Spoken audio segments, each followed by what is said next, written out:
ਤੇ ਕੌਣ ਲੋਕ ਹਨ ਤੇ ਮੇਰੇ ਘਰੇ ਬਦਤਮੀਜ਼ੀ ਕਿਵੇਂ ਕਰਕੇ ਗਏ ਨੇ ਤੇ ਕਿਹੜੇ 5 ਲੱਖ ਦੀ ਗੱਲ ਕਰਦੇ ਨੇ।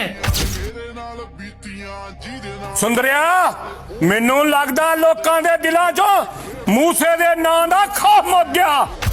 ਬੰਦਿਆਂ ਨੂੰ 5 ਲੱਖ ਰੁਪਈਆ ਦਿੱਤਾ ਜਿਹੜਾ ਵਾਪਸ ਨਹੀਂ ਆਉਣ ਡਿਆ, ਇਸ ਕਰਕੇ ਤੈਨੂੰ ਯਾਦ ਕੀਤਾ। ਇਹਨਾਂ ਮੁੰਡਿਆਂ ਨੂੰ ਨਾਲ ਲੈ, ਉਹਨਾਂ ਦੇ ਘਰ ਜਾ, ਉਹਨਾਂ ਨੂੰ ਪਤਾ ਲੱਗਣਾ ਚਾਹੀਦਾ ਮੂਸਾ ਛੇ ਕੀ ਆ।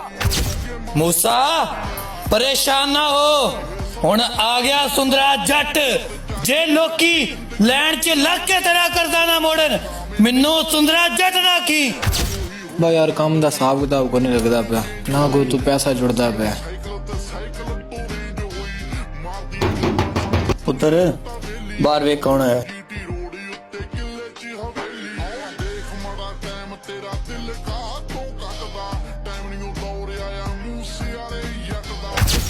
चल मुंडिया मारेंगे बाबा।